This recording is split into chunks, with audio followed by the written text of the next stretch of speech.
हमारे बीच में श्री धाम वृंदावन से महंत आचार्य श्री देंगे। नारायण।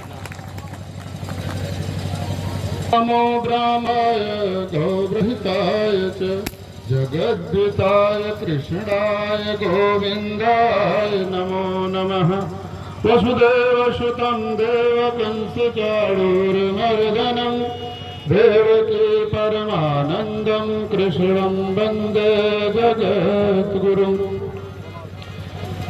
मंच पर आसीन सभी संत भगवान को मैं नमन करता हूं और आप सब उपस्थित भक्तजनों से सादर प्रणाम। और आज का यह जो सम्मेलन है, यह जो मंच का अवसर मुझे दिया गया है, ज्यादा कुछ न कहकर मैं सिर्फ यही कहूंगा कि प्रयागराज की पावन भूमि मां गंगा जी के सन्निकट और उनके एकदम गोद में ही हम आप बैठे हुए हैं।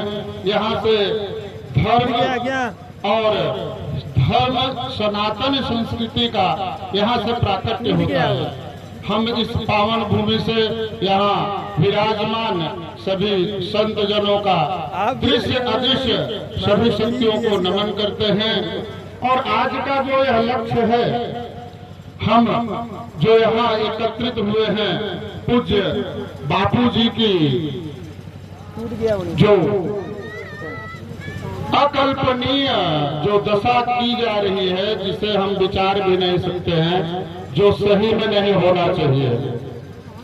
और आप सभी संतजन, आप सभी धर्म के मर्मज्ञ हैं, आप सबको पता ही होगा कि जो व्यक्ति अपने जीवन काल में इतने लोगों का जीवन बदलने का साहस रखता हो, जो संत अपने जीवन को सारे उम्र को साधना में बिता दिया हो, भारतीय संस्कृति को, धर्म के प्रसारण को, धर्म के प्रचार के लिए जिन्होंने अपने जीवन का पूरा अंश ही समर्पित कर दिया है, अब हमारी और आपकी सबकी जिम्मेदारी है धर्म की रक्षा के लिए, संत की रक्षा के लिए और संत समाज की रक्षा के लिए।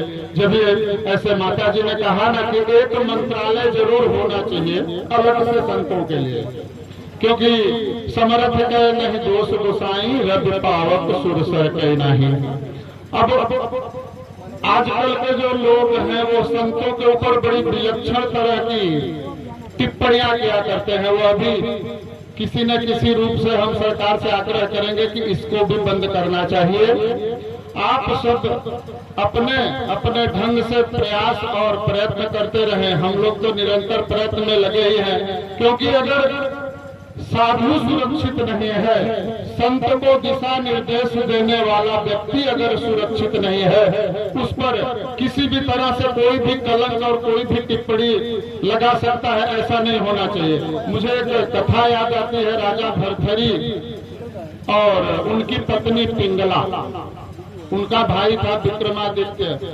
पिंगला का कहीं कुछ चरित्र ठीक नहीं था, उसके अश्वपति थे, उसका कुछ। जब विक्रमादित्य ने यह बात अपने भाई राजा भरथरी को बताई तो उनको आसक्ति थी पिंगला में, और राजा भरथरी ने विक्रमादित्य की बात न मान करके पिंगला की बात माना। पिंगला ने भी वही किया था, राजा भरथरी को अपनी ओर आकृष्ट करने के लिए, अपनी बात को सत्य करने के लिए, झूठ को सच साबित करने के लिए पिंगला ने वही उपयोग किया था जो आज हमारे समाज में संतों के खिलाफ कुछ लोग प्रयत्न पूर्वक करते हैं। पहले से ही तैयार कर लेते हैं खाता, क्या कैसे करना है।